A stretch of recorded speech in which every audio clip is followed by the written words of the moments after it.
In the heart of West Africa once stood a thriving kingdom, the Benin Empire, renowned for its sophisticated art, intricate governance, and powerful monarchy. Its capital, Benin City, now in modern-day Nigeria, was a hub of trade, culture, and influence. But in 1897, this great empire met a tragic fate that would forever alter its history, the Benin Massacre, or as many in Africa rightly call it, the Benin Invasion. This was the Benin Empire, with its magnificent capital, Benin City, in what is now modern-day Nigeria. It was a center of sophisticated governance, rich culture, and a monarchy that commanded respect far and wide. But in 1897, this vibrant empire faced a catastrophe that would scar its legacy forever, an event the British called a Punitive Expedition, but which history remembers as the Benin Invasion. By the late 19th century, the scramble for Africa was in full swing. European powers were carving up the continent, and Britain had its eyes firmly set on the Niger Delta's wealth of palm oil, rubber, and ivory. The Benin Kingdom, led by its powerful ruler, Oba Ovenramwanagbesi, stood as a bastion of independence. The Oba was a shrewd leader. He understood the value of his kingdom's resources and insisted that all trade be conducted on his terms, through his own officials. This wasn't just about economics, it was about sovereignty. He refused to let foreign powers dictate the rules in his land. This independence was a major thorn in the side of British colonial administrators and merchants. They saw Benin's controlled trade as an obstacle to their ambitions of free exploitation. The pressure was mounting. The Niger Coast Protectorate, the British colonial authority in the region, was determined to bring Benin to heel one way or another. Their desire for control was becoming an obsession. In January 1897, the acting consul general, James Phillips, decided to force the issue. He organized a delegation to march on Benin City, claiming it was a peaceful mission to negotiate trade. But the timing couldn't have been worse. The Oba had sent a clear message to Phillips: he could not receive any visitors.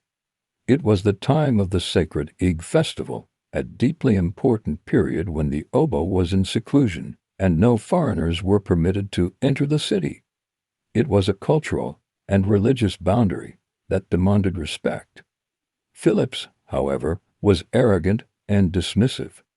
He believed the festival was just an excuse to avoid him. Ignoring the clear warnings and the advice of others who knew better, he pushed forward with his expedition. He assembled a party of over 250 men, mostly African porters, led by a handful of British officials. They were lightly armed, confident that their mere presence as representatives of the British Empire would be enough.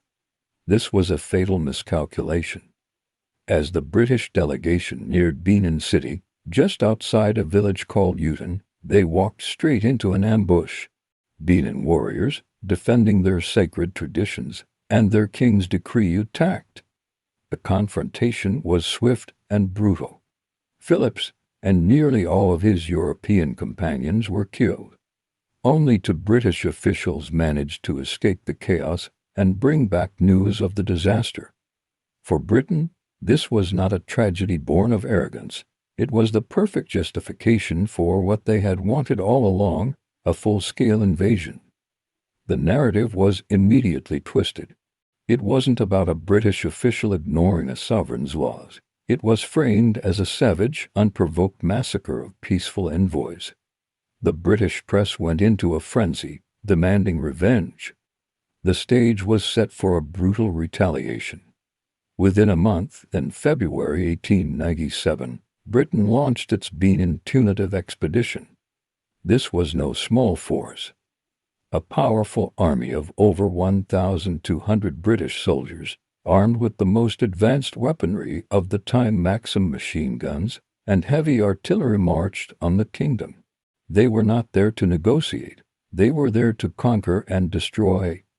The resistance from Benin's warriors, armed mostly with muskets and machetes, was fierce but ultimately futile against the overwhelming firepower of the British military machine. The march to Benin City was a trail of devastation. Villages in the path of the British forces were burned to the ground. Anyone who resisted was cut down.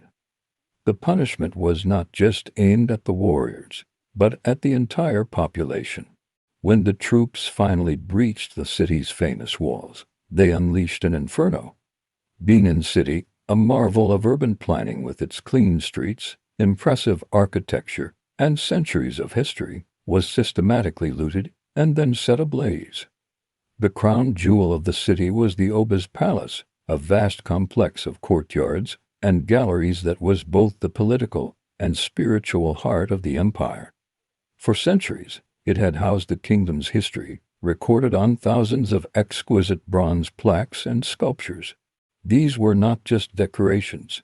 They were a library, a royal archive, a testament to a glorious lineage of kings and queens.